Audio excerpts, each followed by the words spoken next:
Hi there again, and coming to you from my home office. This is this week's recorded lecture for MCPHS HUM 3520. No, O. It's an O for online. And how are you? How have your weeks been? I've been enjoying both your introductions from the previous week and this most recent week's inclusion of outside links and resources. Those, of course, closed on Sunday, so I will be grading those throughout the week. And, of course, you can receive what would be the equivalent of a check plus, which is 100%, a check which is 92%, feeling that you did a fine job but didn't find the most compelling source, and then a check minus, which is still an 87%, meaning that you did do the assignment, but either went for something simple or got the formatting wrong, or something maybe even beyond your control.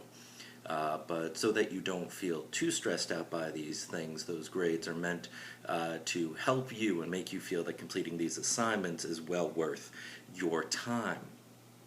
Now, we're into week 3, which brings an end to our immediate discussion on divinity and theology. But this will, of course, keep coming up for the entire semester. We can't get too far on many religions from the concept of God. What we also have this week is your first quiz. That means you can take your quiz now, a few days into the week, just you must take it by the end of week 3. That is, by Sunday night at 11:59. A few things you may want to know about the quiz itself. It is all multiple choice, or matching, or ordering. There are no essays, and I don't believe you even do any typing in it, so that might put you a little at ease. It is worth approximately 4% of your entire grade. That is, all the quizzes, all 5 quizzes, I believe, are worth 20%. So this one quiz is only worth 4% of your total grade. So don't feel that this makes or breaks you for the class. It just puts you on a certain trajectory. Of course, it is due, as I said, no later than Sunday at 11:59 p.m. You have a second assignment, I should mention, which is a posting to the discussion board of what you already knew about divinity, God, and theology.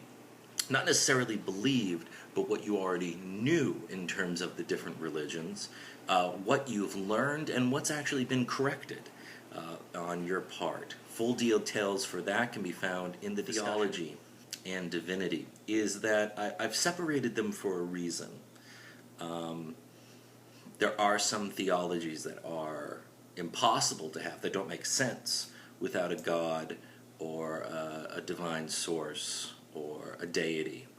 But as you're reading particularly the New Age religions, the new religious movements, and some of the Eastern tradition religions, you're going to see that a notion of a God isn't central to their theology.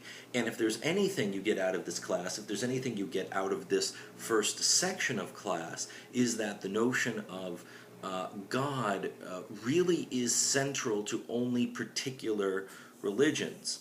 Now, many of you may be practitioners of a religion where God has always been central, so it seems as though that's the definition of religion. A religion is the practice of worshiping or acknowledging or giving thanksgiving to God. And that's not wrong. That's not wrong for your particular faith and to associated faiths. But it would be incorrect to say that that must be definitionally the way we understand religions, plural. I think it would be more accurate to say that all religions have a theology that may or may not explicitly feature a God.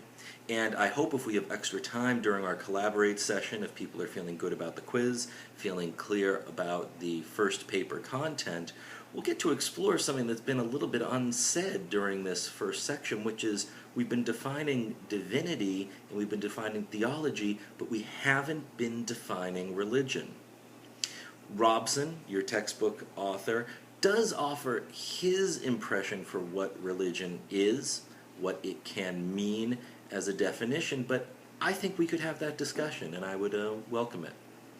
So we'll keep this week's lecture short because you have plenty to do. I'll have much more to say next week as we go into week 4, and I hope you all are doing very well. Thanks for sticking with the class. Contact me anytime. Bye-bye.